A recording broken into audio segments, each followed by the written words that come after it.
Fala, minha gente, tudo bem? Bora lá para mais um react de um conteúdo totalmente excelente. Desta vez, Sandra K falando sobre a Igreja Galaxial do Feudo de Jeová no Sim Pode Crer. Bora ver onde a gente vai parar. Uma curiosidade que eu já estou aqui me coçando todo.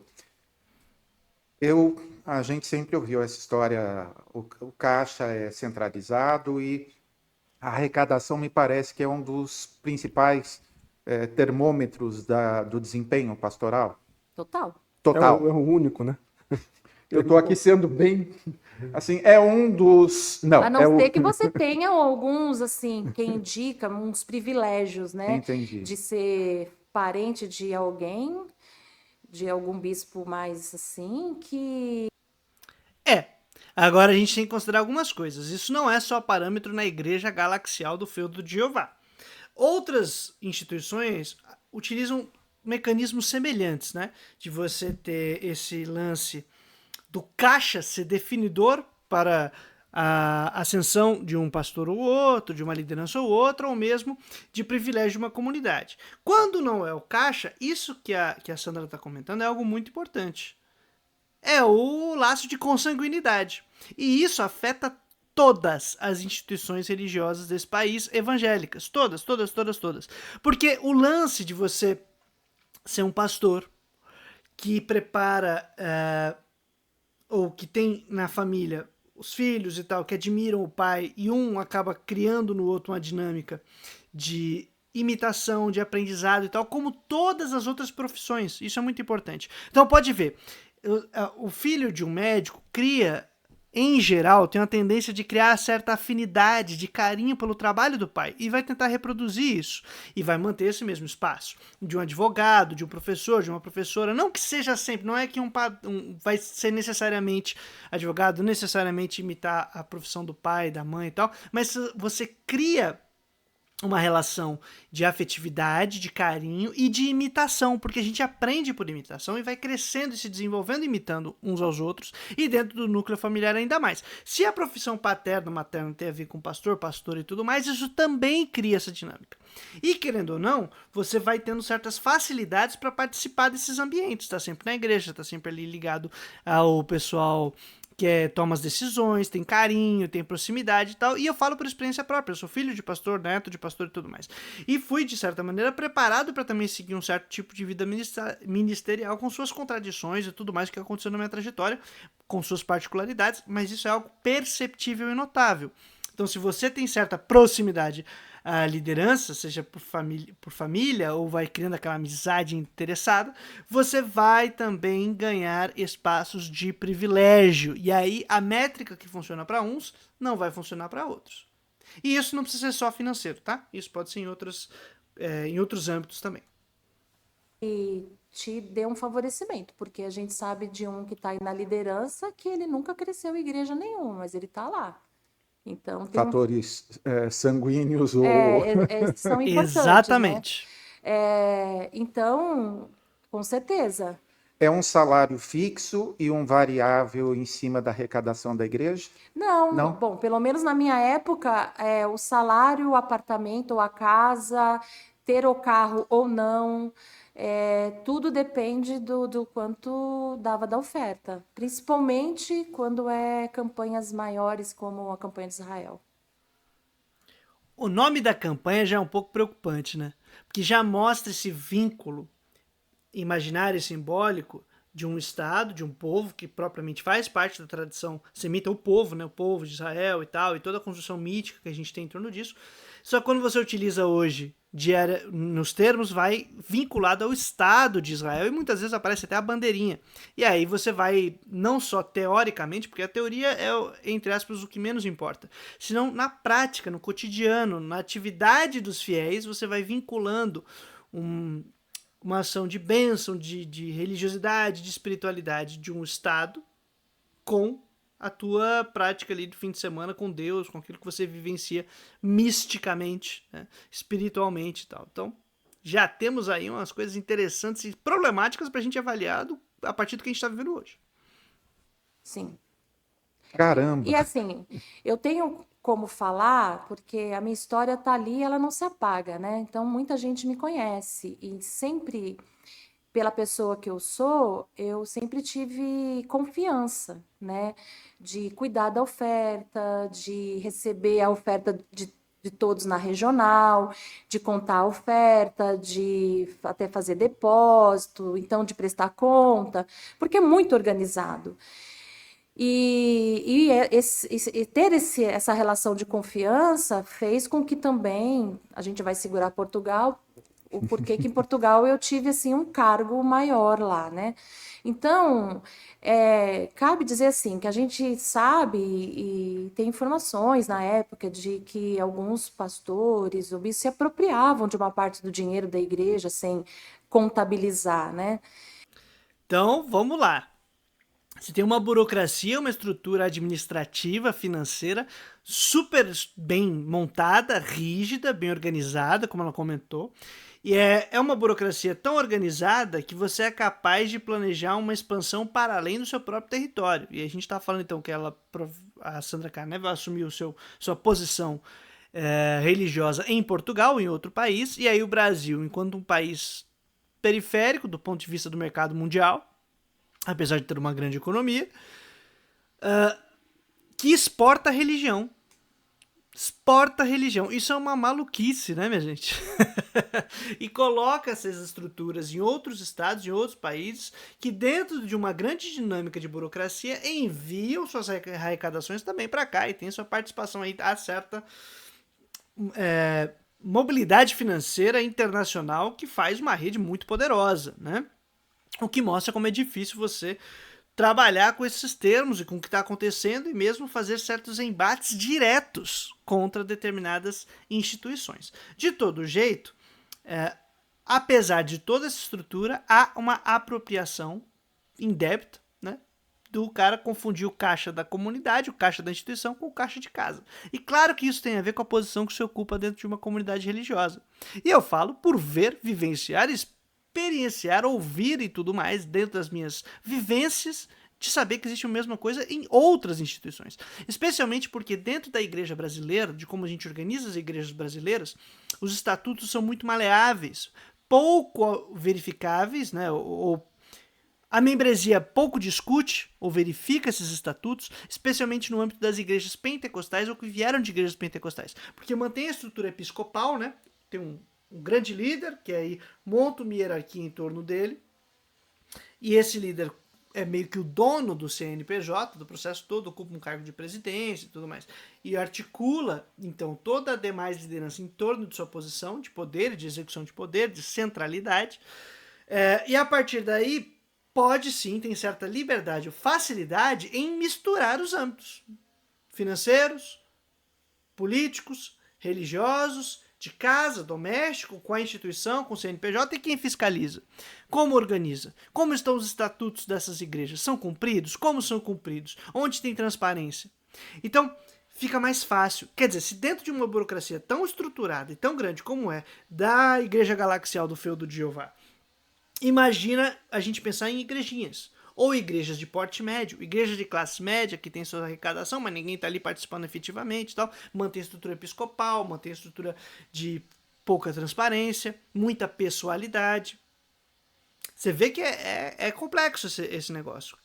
E quem vai botar a mão nesses vesperos, né, minha gente?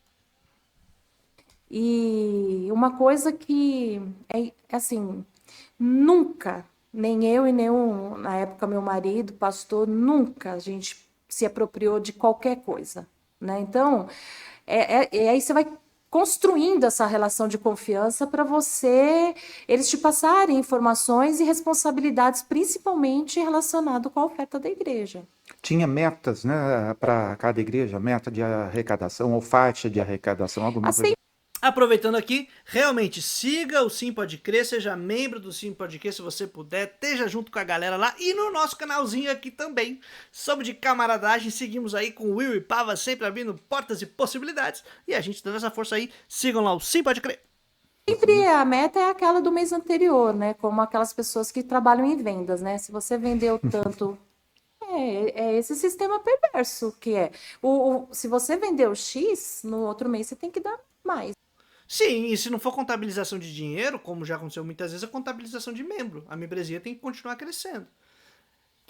Existem diferentes critérios, mas essa dinâmica de você colocar certos parâmetros de metas a serem alcançadas é como a igreja passa a se institucionalizar, especialmente os evangélicos, em sua maioria pentecostais nesse país, a partir dos anos 50, criando mecanismos para você poder avaliar. E aí você conseguir projetos de expansão, porque para você expandir a sua comunidade, você precisa fazer esse tipo de planejamento, de avaliação e tal. E é por isso que certos grupos de classe média que tiveram acesso a determinados recursos sociais, que são privilégios no nosso país, ocuparam cargos de planejamento social e cargos estratégicos dentro das igrejas e passam aí a montar seus grupos, castas e estruturas de poder que se tornam hereditários. Tem o livro da Marina Corrêa que ela fala sobre isso, né?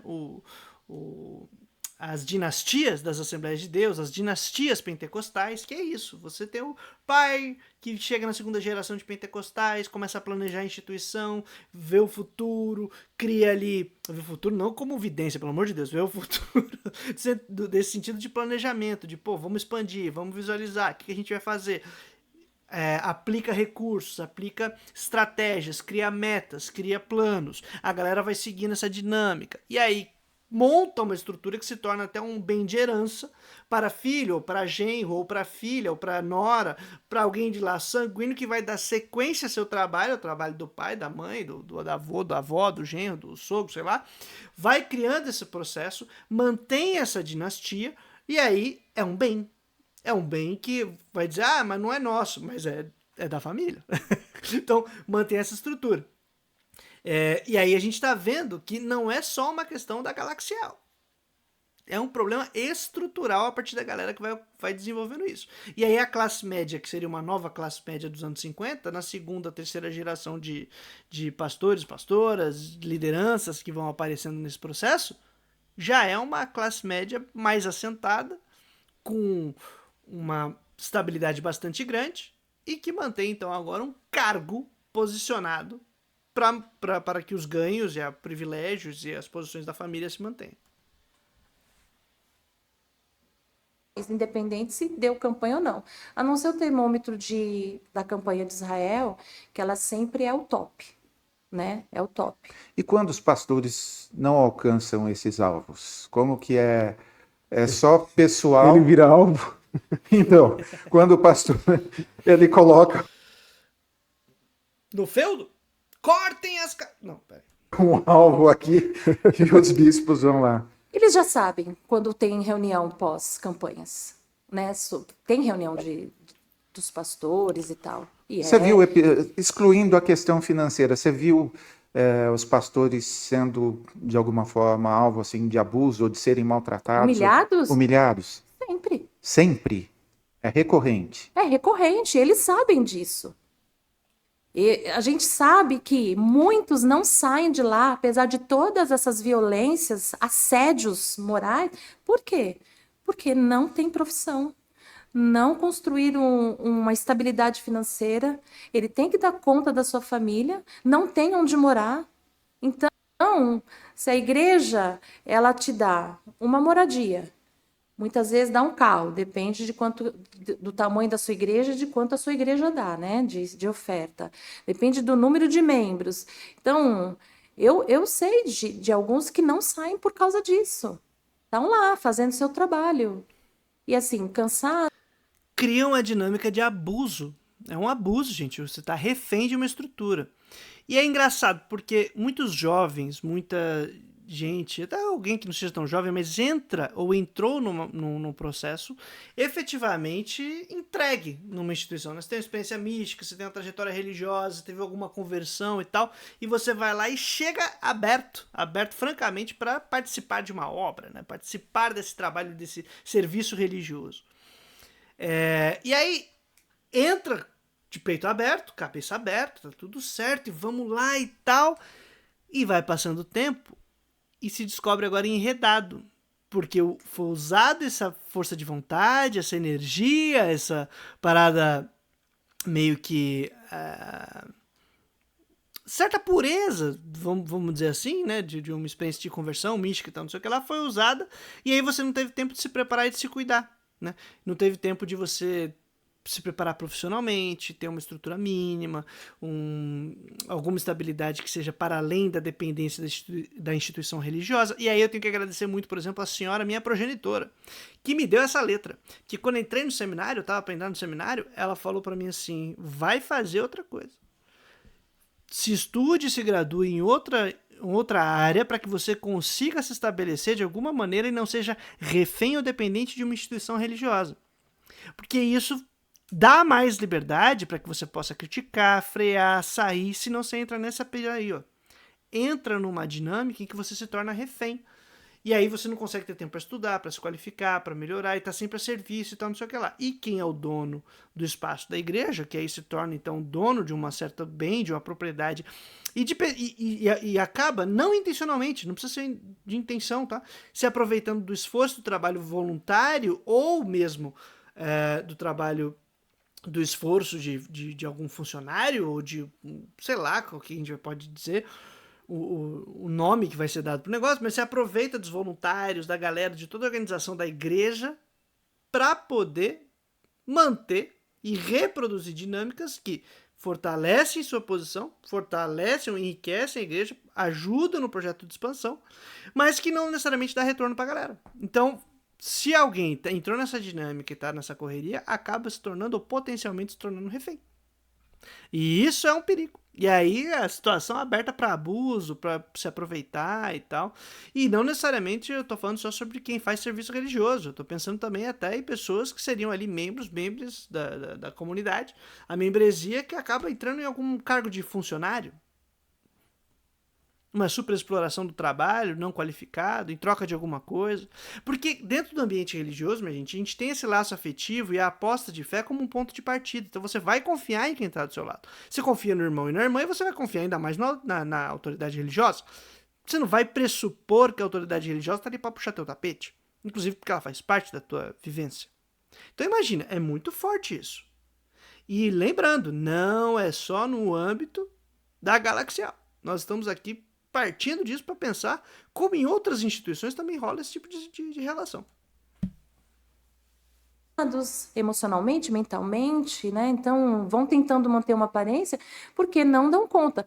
Então por isso que a gente entende também o quanto que não há um incentivo de ninguém fazer uma formação acadêmica, de ninguém buscar um estudo. E aí quando você tenta romper com essa bolha, você sofre críticas, né? E como eu sofri, né? E mesmo se tiver um incentivo, e o tempo para fazer? Porque você tá lá entregue, trabalhando, correria e tal, não sei o que lá. Onde é que você arranja tempo? Onde você está sempre tentando estudar, não podia ser uma faculdade, mas eu fiz línguas, né? Eu fui para um país que eu precisava falar francês, e então eu fui estudar. Então, tem essa, assim, se falar assim, quando a gente escutou a esposa, a filha da liderança dizendo, né, sobre essa questão do estudo e tal, isso é verdade.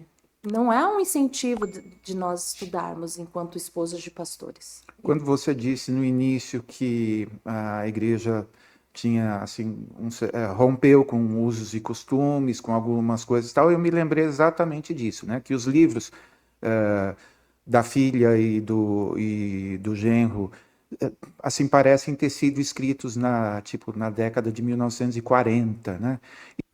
É que tem uma parada que assim, para quem é de igreja, tem o tal dos usos e costumes, especialmente quem vem de igrejas mais tradicionais, que é tua conduta, teu jeito de vestir, como você deve se portar, o que você pode ou não pode fazer de acordo com o gênero que você tem, alguma coisa assim, né?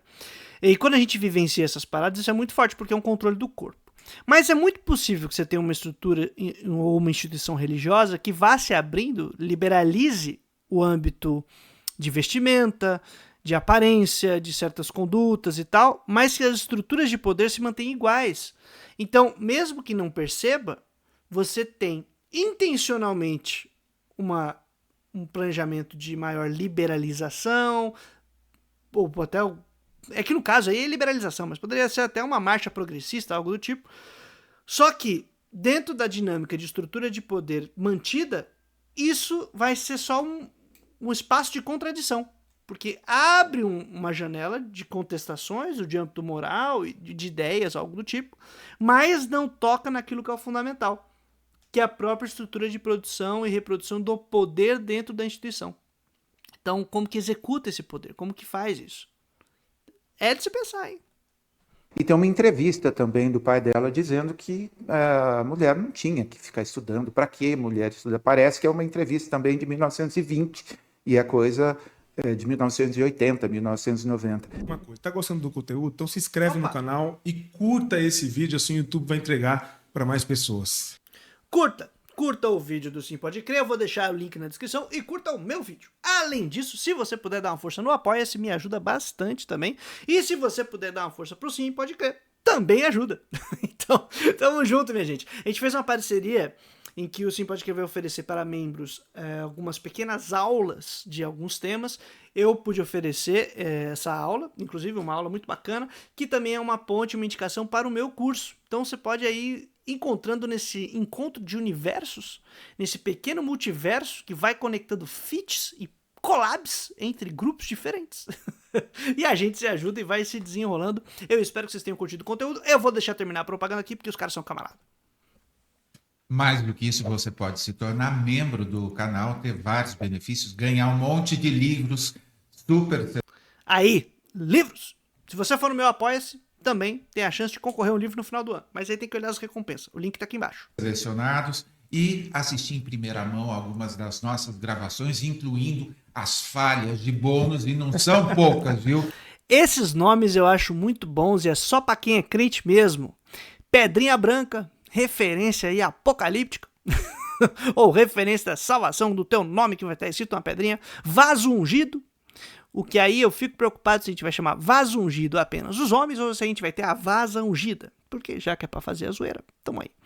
E a labareda de fogo, que esse é pra quem é penteca, é comprometido mesmo. De todo jeito, você pode olhar também a nosso apoio e ver as recompensas que a gente tem, e a gente tá se ajudando, tá, minha gente? Então, estamos sempre nessas correrias. Quem tá fazendo produção de conteúdo independente, relativamente crítico, ou totalmente crítico, e relativamente progressista, ou totalmente progressista, no meu caso, revolucionário, mas a gente tá junto, se ajudando, e se você puder dar uma força para ambos os grupos, cá estamos, ou para um dos grupos, e seguimos na nossa correria. Segue lá o Sim Pode Crer, chega junto aqui no nosso canal, dá uma olhadinha nos cursos que a gente tá ofertando, e é isso, trazendo a boa nova todo dia útil, até a vitória final. Valeu, minha gente! Fica com a gente.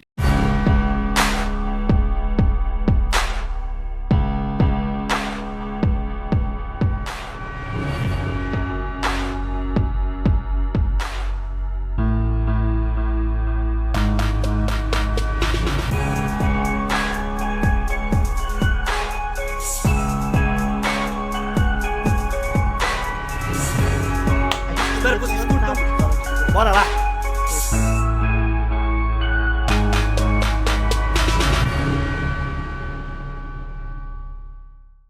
Es el tema que les estoy explicando. Last week, Hay una historia nueva o común a toda América Latina. yo no voy a marihuana.